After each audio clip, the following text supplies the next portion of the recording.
भारत माता की, भारत माता की, वंदे वंदे वंदे, एक अवाजे वंदे वंदे वंदे।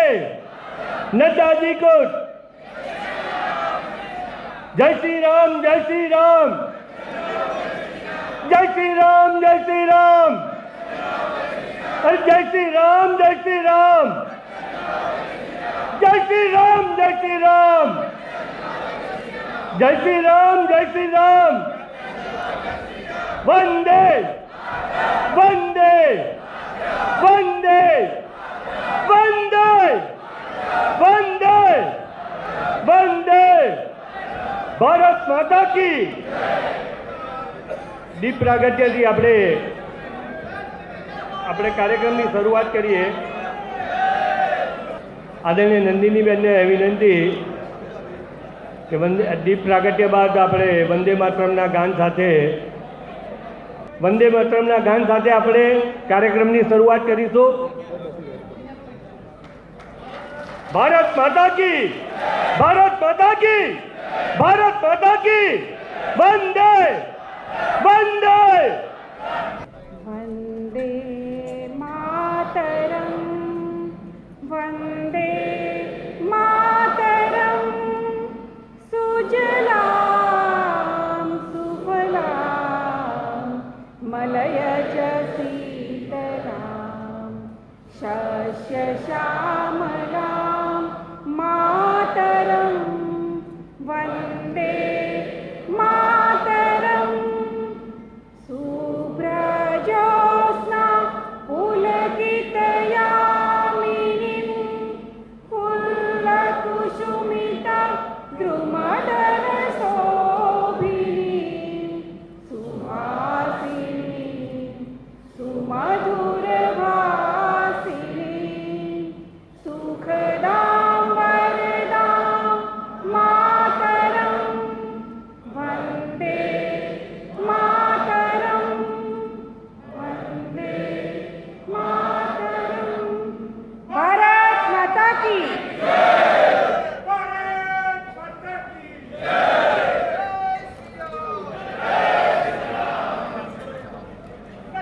વંદે માતરમ।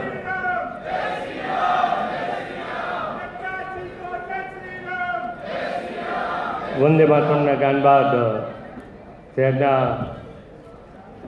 યશસ્વી અને લોકપ્રિય ધારાસભ્યશ્રી અને શહેરના અધ્યક્ષ શ્રી અમિતભાઈ સાતરને વિનંતી કરી સ્વાગત પ્રવચન।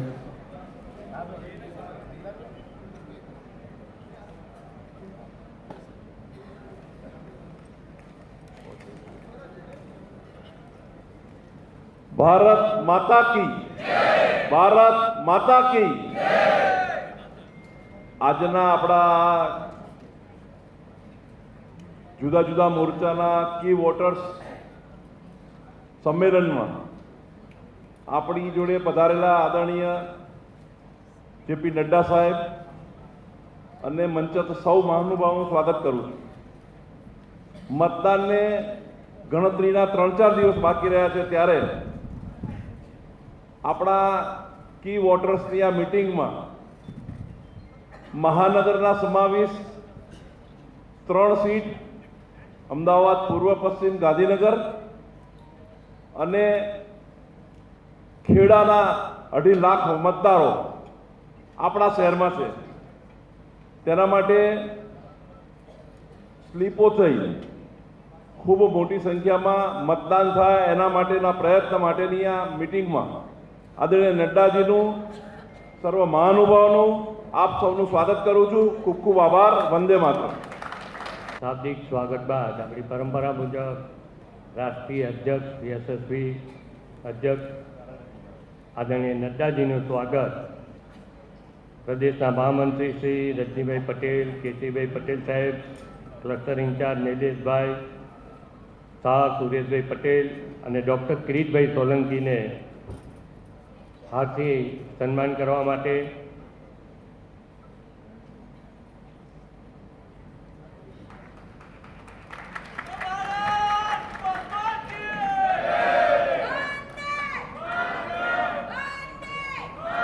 ભારત માતા કી વંદે વંદે વંદે.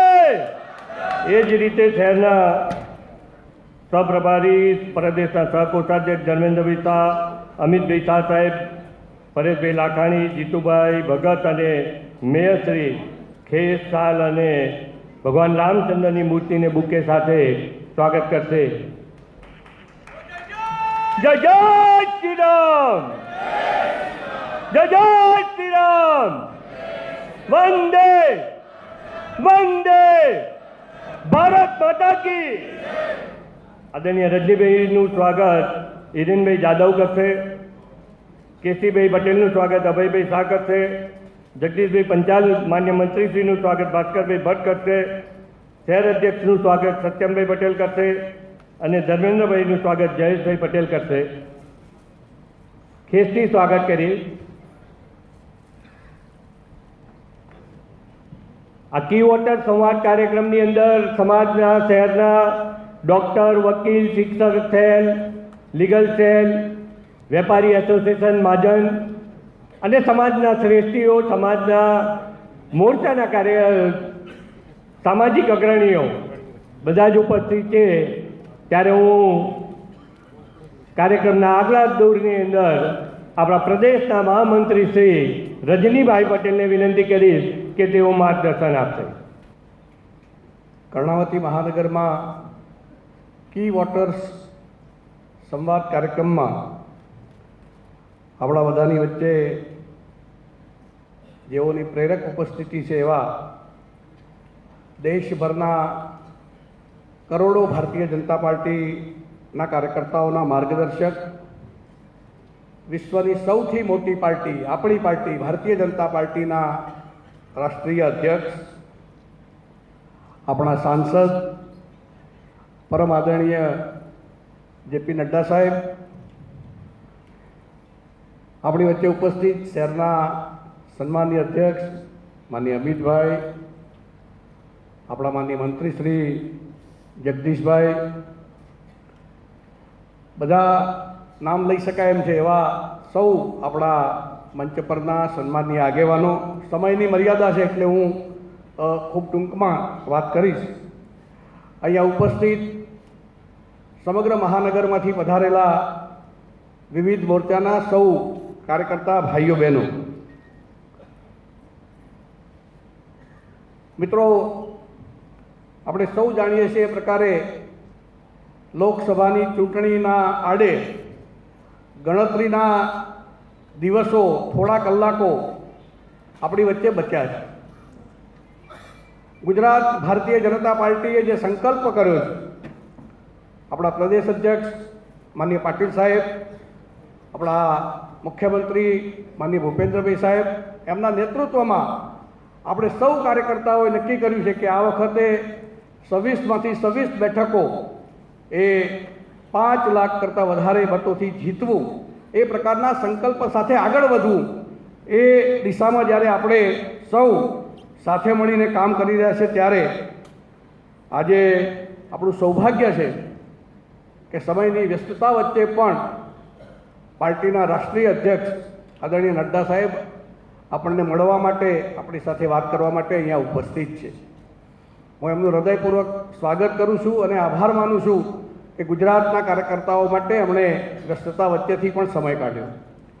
મિત્રો, આપણે સૌ જાણીએ છીએ કે વિકાસની રાજનીતિની શરૂઆત સમગ્ર દેશમાં જો કોઈએ કરી હોય તો ગુજરાતમાં મુખ્યમંત્રી તરીકે માનનીય નરેન્દ્રભાઈએ કરી.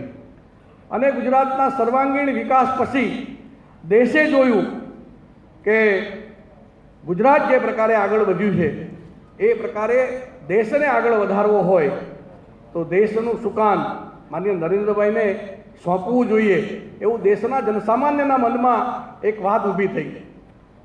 2014 પહેલાંનો દશકો પણ જો આપણે જોઈએ તો હતાશા, નિરાશા, રોજે રોજ સાપુ ખોલીએ અને આતંકવાદી ઘટનાઓ, ભ્રષ્ટાચાર, રોજ નવા કૌભાંડો, આ બધાને લઈને દેશ આખો એક હતાશાની ગર્તામાં હતો.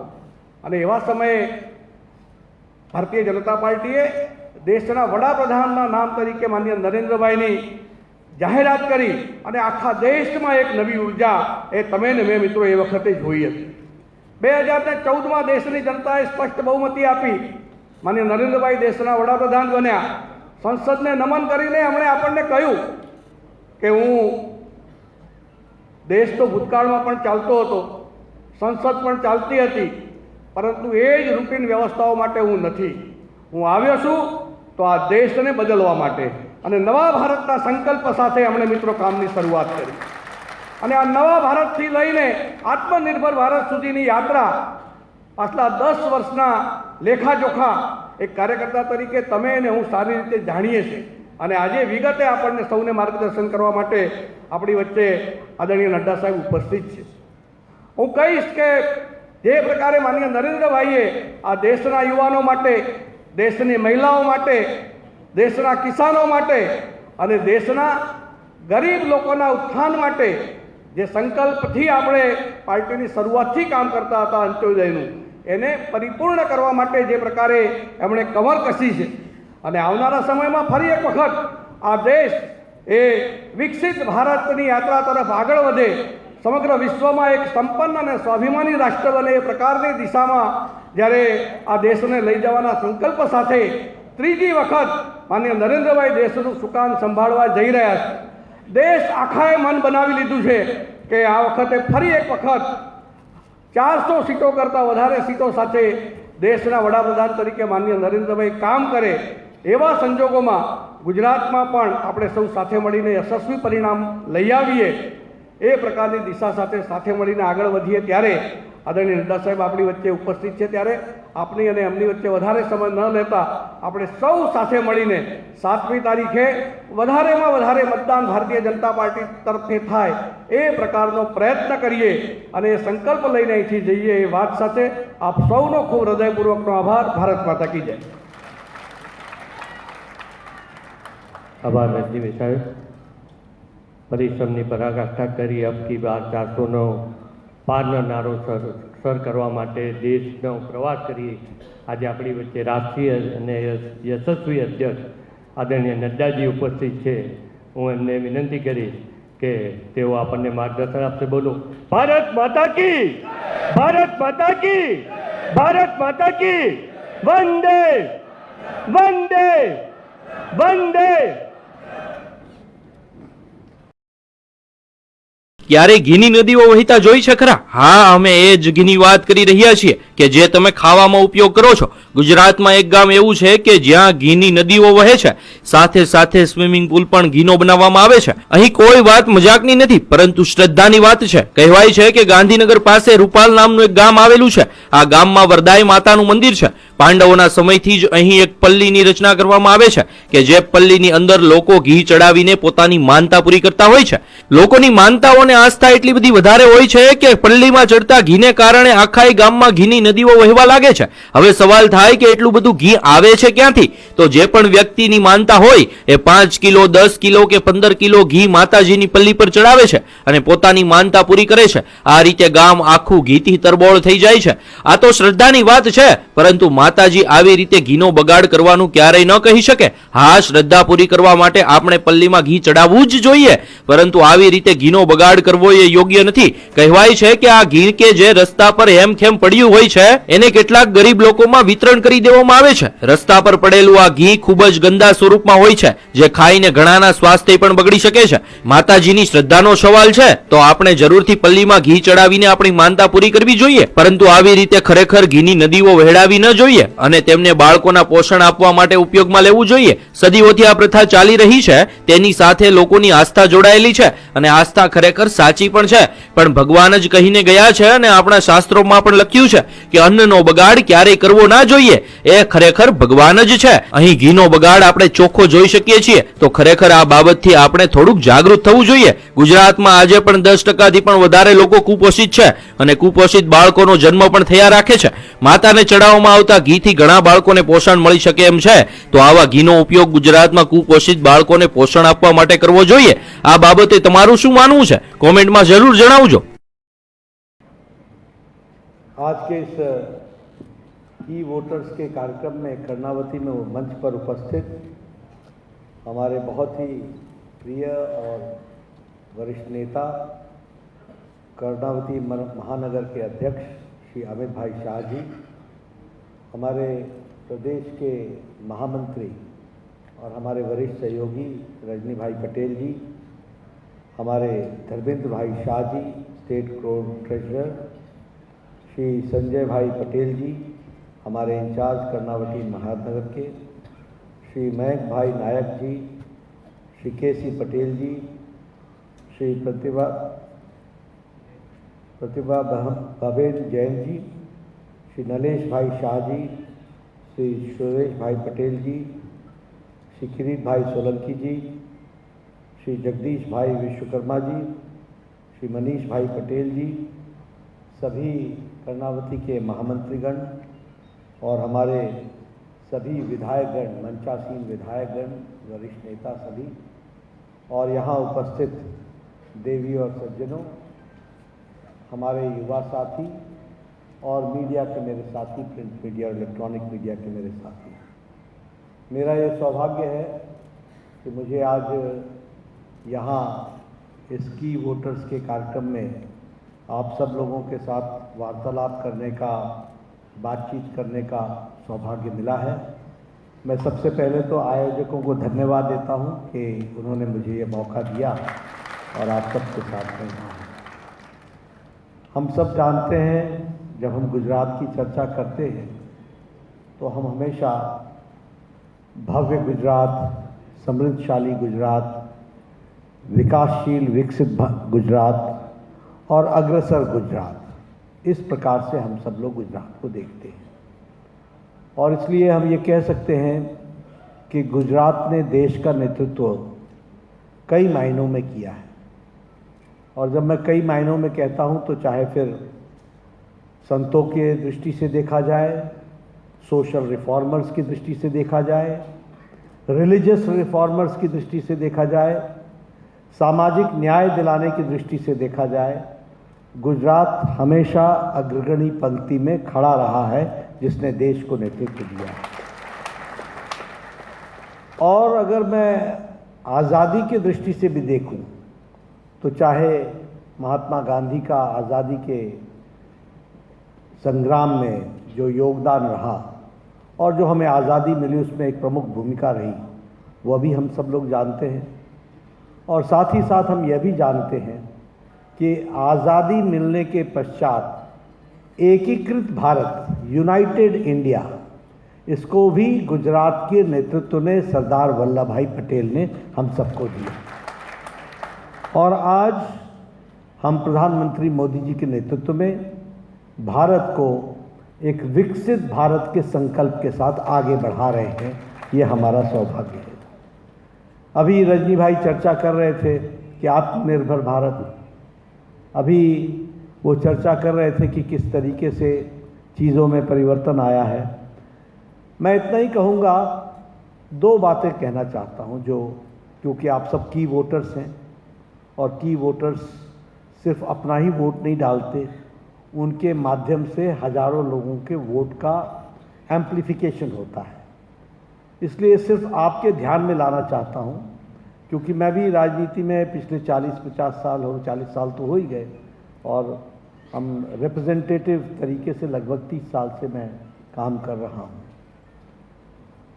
दो चीज़ें प्रेवलेंट थी। पहली चीज़ कि हम इस मानसिकता से ग्रसित थे, ऑर्डिनरी पर्सन, साधारण व्यक्ति यह मान चुका था कि इस देश में कुछ बदलने वाला नहीं, ये ऐसे ही चलेगा, यहाँ तो यही ढर्रा रहने वाला है और सब लोग एक जैसे हैं, कोई किसी में फर्क नहीं है।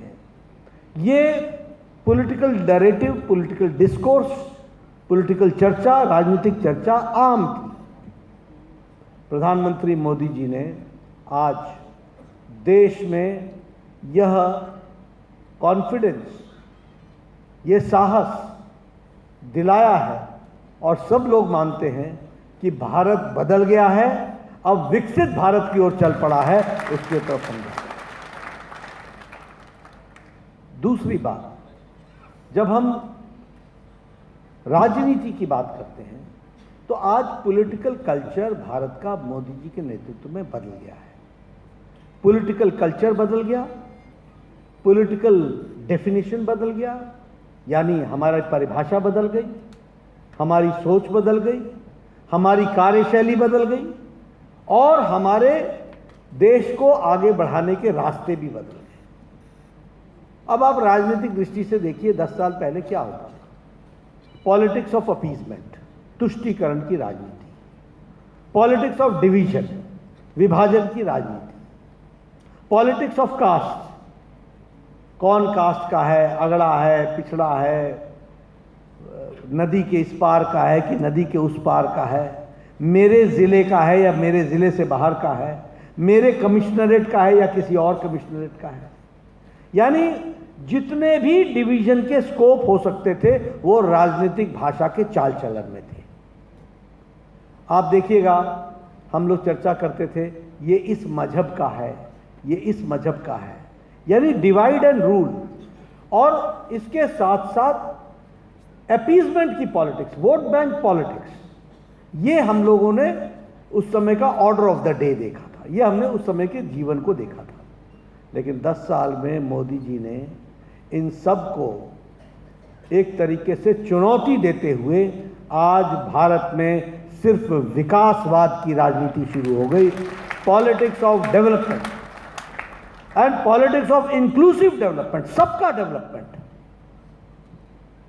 सबका डेवलपमेंट होना चाहिए। इसलिए पॉलिटिक्स ऑफ रिपोर्ट कार्ड, आज मुझसे पहले भी जितने वक्ता बोल रहे होंगे वह भी आपको रिपोर्ट कार्ड रख रहे होंगे। Politics of accountability, politics of performance, यानी आज रास्ते बदल गए। आज मैं देखता हूं तो कांग्रेस पार्टी शून्य में आकर के खड़ी हो गई है, एजेंडा नहीं है कोई, वही घिसे पिटे एजेंडे को लेकर के चल रहे हैं। क्यों? क्योंकि वह इस पॉलिटिक्स में अपने आप को अक्षम मान रहे हैं, वो खड़े नहीं हो सकते, वो कह नहीं सकते, उनके पास कुछ कहने को नहीं है। चंद्रयान पर, साउथ पोल पर चंद्रयान लैंड कर जाता है, प्रधानमंत्री मोदी जी वहां जाते हैं, कांग्रेस की तरफ से वक्तव्य आता है इसरो तो हमारे कांग्रेस के जमाने में खड़ा हुआ था। अरे हुआ था तो हुआ था, किया क्या? किया क्या? What did you do? आज मंगलयान की बात हो रही, ये फर्क, ये डिफरेंस, परफॉर्मेंस, अकाउंटेबिलिटी, रिस्पॉन्सिबिलिटी, तो इन सबको हमने देखा है और हम मोदी जी के नेतृत्व में प्रोएक्टिव, प्रो रिस्पॉन्सिव और प्रो पीपल पॉलिटिक्स को हम देख रहे हैं। जनता के लिए राजनीति प्रो रिस्पॉन्सिव है और प्रो एक्टिव है, इसको भी हमको ध्यान में रखना चाहिए। आज मैं यहाँ पर आपसे ये भी चर्चा करना चाहता हूँ कि देखिए, कोरोना की मार के बाद और यूक्रेन के युद्ध के बाद हर देश की जीडीपी श्रिंक कर रही है, कम हो रही है।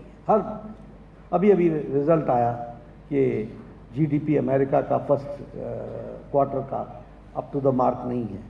सारी दुनिया की इकॉनमी डॉलड्रम्स में है, लेकिन मोदी जी के नेतृत्व में भारत की इकॉनमी को दुनिया ब्राइट स्पॉट मान रही है और आज हम जीडीपी में भी अपने आप को अचीविंग हाइट्स तक पहुंच रहे हैं। ये भी हमको ध्यान में रखना चाहिए।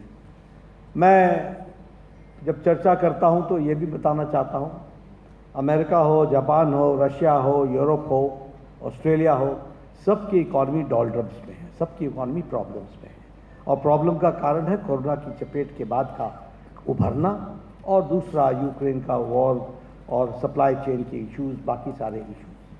लेकिन इंडिया, भारत मोदी जी के नेतृत्व में आज से 10 साल पहले 11वें स्थान पर था, 11th पोजीशन पे था। आज हमने ब्रिटेन को, जो हमें 200 साल राज कर गया, उस देश को पछाड़ करके we are number 5th in the world, हम 5वें स्थान पर आ गए। और आप तैयार रहिएगा, मोदी जी तीसरी बार प्रधानमंत्री बनेंगे, भारत तीसरे नंबर की अर्थव्यवस्था बन जाएगा, तीसरे नंबर की अर्थव्यवस्था। फार्मास्यूटिकल्स, दवाई, आज दुनिया में भारत दूसरे नंबर का एक्सपोर्टर है दुनिया में, और गुजरात देश में नंबर 1 का मैन्युफैक्चरर है। ये भी आज हमारा एक्सपोर्ट 138% बढ़ गया। हम दुनिया की डिस्पेंसरी बन गए, दुनिया का, वर्ल्ड को हम सप्लाई कर रहे हैं और सबसे चीप और सबसे इफेक्टिव मेडिसिन आज भारत बना रहा है। ये भारत की ताकत हम लोगों को देखने को मिली है। पेट्रोकेमिकल्स में 106% हमारा एक्सपोर्ट बढ़ा है पेट्रोकेमिकल्स में। मैं ये आंकड़े इसलिए रख रहा हूं, मैं साधारण नहीं रखता, लेकिन आप सब की वोटर्स हैं, आप सब लोगों को बताएंगे 106% हमारा एक्सपोर्ट बढ़ गया। आप और हम बचपन में सुनते थे जापानीज गाड़ी, डैटसन, टोयोटा। आज आपको जानकर खुशी होगी कि भारत, और मेरे बात को नोट कीजिएगा, भारत आज जापान को पछाड़कर तीसरे नंबर का ऑटोमोबाइल मार्केट बन गया, 3rd नंबर का। वो अब हमारे आगे सिर्फ अमेरिका और चाइना रह गए, तीसरे नंबर पर आकर के खड़े हो गए ऑटोमोबाइल मार्केट में।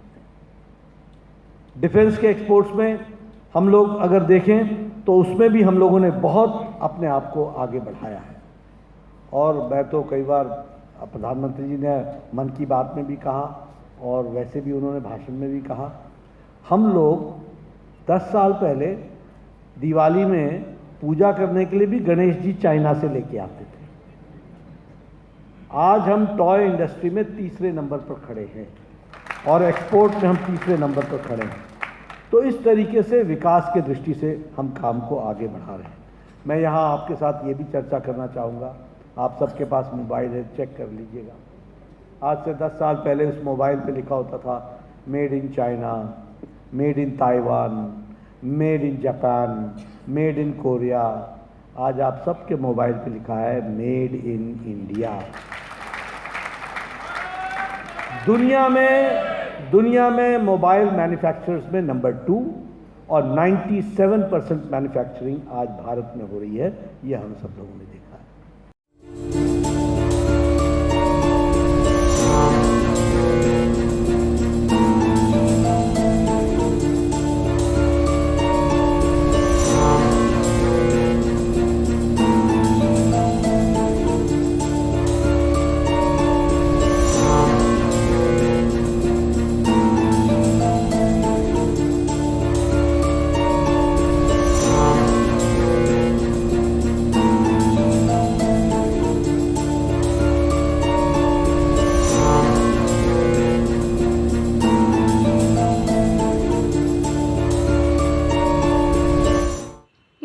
દર્શક મિત્રો, આપ નિહાળી રહ્યા છો બુલેટિન ઇન્ડિયા ન્યૂઝ અને હું છું આપની સાથે કૃપા ઠક્કર. તો ઘણા ટાઈમથી મેં આ રસ્તા પર જોયું છે કે એક વ્યક્તિ જે છે તે લોકોને કંઈક સંદેશ આપી રહ્યા છે, તે મને જોવા મળ્યું છે. તેથી હું તે જાણવા માટે બુલેટિન ઇન્ડિયા ન્યૂઝ ટીમ સાથે પહોંચી ચૂકી છું. તો તે વ્યક્તિ જે છે તે એક પરંપરાનો જે સંદેશ જે છે તે લોકોને આપવા માંગી રહ્યા છે.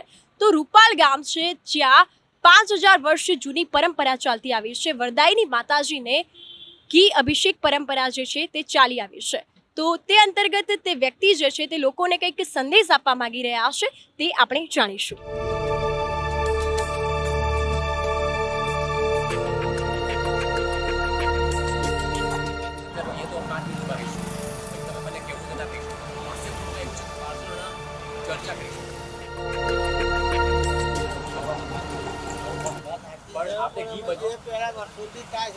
ઘીનો બગાડ થાય એ ઘીનો તમે છે ને કંઈક સદુપયોગ કરી શકો, બીજાને તમે ગરીબને આપી શકો, ખવડાવી શકો. ઘી તો નકલી ઘી જેટલું બને હા એનો કરે ને એ બંધ કરાવો ને.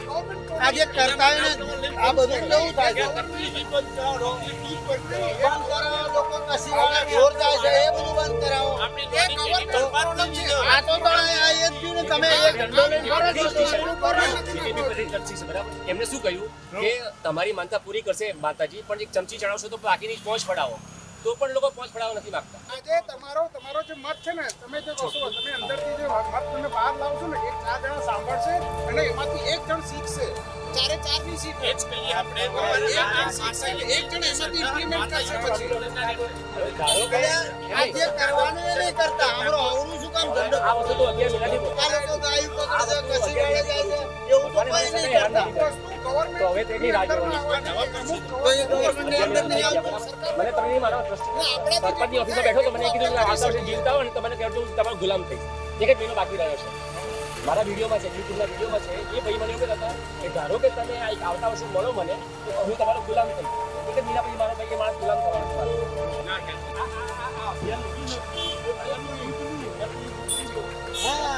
નકલી ઘીનું લો, નકલી પનીરનું લો. હા, એનું કરો. તમે આવરું ઊંધું શું કામ પકડો છો? આ માતાજી આ શું કામ ગયા? આ કામ મને કરવા દો, તો આ કામ મને કરવા દો, તમે તમારું. તારીખ 5 ઓક્ટોબર 2023 રૂપાલપલ્લી રથના સ્વયંસેવકો પ્રણામ. જય જય શ્રી વરદાઈ માતાજી. પલ્લીમાં રથ પર ઘી અભિષેકની કેટલા વર્ષ જૂની પરંપરા છે. પરંપરા કેવી છે તે અમને લેખિતમાં પુરાવા સાથે જાણવા માગીએ છીએ. અમે જાણવા માગીએ છીએ કે નીચેના આપેલા 7 પ્રશ્નોમાંથી સાચી પરંપરા કઈ. પ્રશ્ન 7. લાખો શ્રદ્ધાળુની માનતાનું ઘી ટ્રેલરમાં બચેલું શુદ્ધ ઘી ટ્રેલર ખોલી ઘી ગામના રસ્તા પર ઢોળીને માતા શ્રી વરદાયીને ખુશ કરવાની તમારી પરંપરા છે. મારું નામ રાધેશ્યામ પટેલ છે. ઉંમર 62 વર્ષ છે. કાયદાકીય સલાહ લઈને પુરાવા સાથે હાઈકોર્ટમાં PIL કરવાનો છું. આ વર્ષે પલ્લી મહોત્સવ 2023માં વિચારીને મહોત્સવ કરશો, નહીં તો ભારે પડશે. અમારા ગ્રુપમાં વકીલોની ફોજ છે. અમારા ગ્રુપમાં રેશનાલિસ્ટોની ફોજ છે. જય જય વરદાઈ માતા. રૂપાલપલ્લી મહોત્સવ પરિવર્તન અભિયાન 2023 Radheshyam Patel 9023960692 only WhatsApp message.